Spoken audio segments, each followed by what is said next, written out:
নমস্কার বন্ধুরা, তোমরা সবাই কেমন আছো?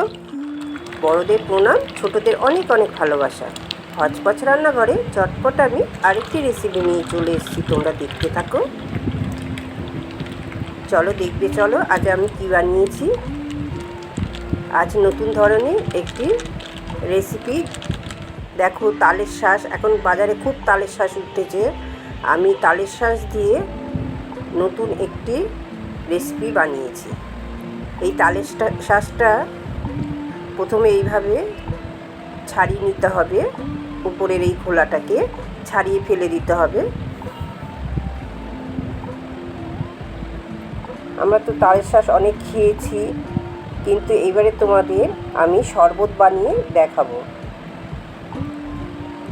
দুর্দান্ত স্বাদের হয় এই শরবতটি।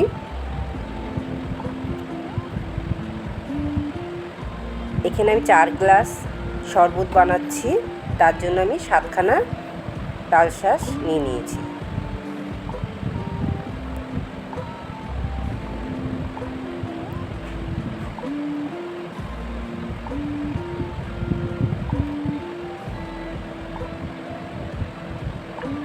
দেখো, ছাড়ানো হয়ে গেছে। এইবার আমি মিক্সির জারটার মধ্যে এইভাবে কেটে পিস করে দিয়ে দিচ্ছি।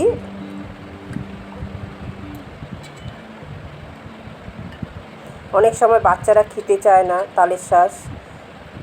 এইভাবে আমি যদি গ্রাইন্ডারে পেস্ট করে যে শরবত বানিয়ে দিই, তাহলে দেখবে অনায়াসে বাচ্চারা খেয়ে নেবে। দেখো কত জল বেরোচ্ছে তালের শাঁসে।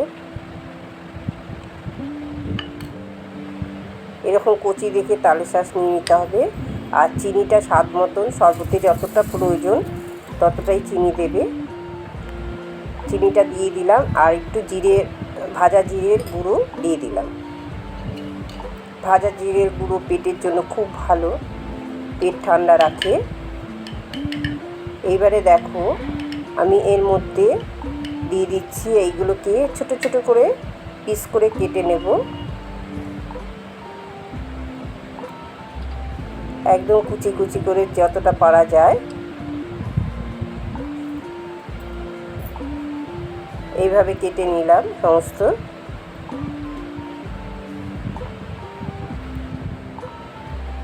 দেখো, এর মধ্যে স্বাদ মতন একটু নুন দিয়ে দিলাম, আর সামান্য বিট নুনটা দিয়ে দিলাম, কিছুটা বরফ দিয়ে দিলাম।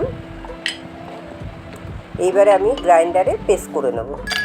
পেস্ট করা হয়ে গেছে। এবারে গ্লাসের মধ্যে বরফ কুচি দিয়ে দিতে হবে। ঠান্ডা ঠান্ডা খেলে, তোমরা যদি না ঠান্ডা খাও তাহলে বরফ দেওয়ার প্রয়োজন নেই। আমি এখানে একটু বরফ দিয়ে দিচ্ছি, এত গরম তো একটু ঠান্ডা হলে ভালো লাগে। আর এখানে দেখো, লেবুর রস আমি দিয়ে দিচ্ছি কিছুটা, 2 চামচ করে লেবুর রস দিয়ে দিলাম। এইবার আমি গ্রাইন্ডারে পেস্ট করেছিলাম সমস্ত আমি ঢেলে দিচ্ছি। তালের শাঁস পেস্ট করেছিলাম, জল দিয়ে পেস্ট করে নিয়েছি।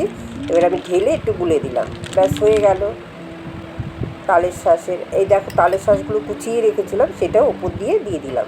বেশ ভালো লাগবে, একটু মুখে পড়লে বেশ খারাপ লাগবে না, ভালো লাগবে। ব্যাস আমার রেডি। এইভাবে যদি বাচ্চাদের কি বড়দের বানিয়ে দেওয়া যায় তাহলে ভীষণই ভালো লাগে। তালের শাঁস ছাড়িয়ে খেয়ে নেওয়াটাই ভালো, কিন্তু অনেক সময় বাচ্চারা খেতে চায় না, তো তাই জন্য আমি এইভাবে একটি রেসিপি বানালাম। তোমাদের যদি ভালো লাগে তোমরা এইভাবে বাড়িতে বানিয়ে খেয়ে দেখতে পারো, ভীষণই ভালো লাগে খেতে। আর তোমরা বাড়িতে বানিয়ে খেয়ে দেখে আমাকে কমেন্ট করে জানিও কেমন লাগলো। যদি ভালো লাগে লাইক, শেয়ার, সাবস্ক্রাইব করে দিও।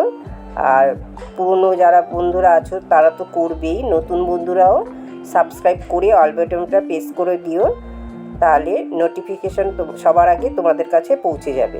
তোমরা সবাই খুব ভালো থেকো, সুস্থ থেকো। শেষ অবধি ভিডিওটা দেখার জন্য অনেক ধন্যবাদ।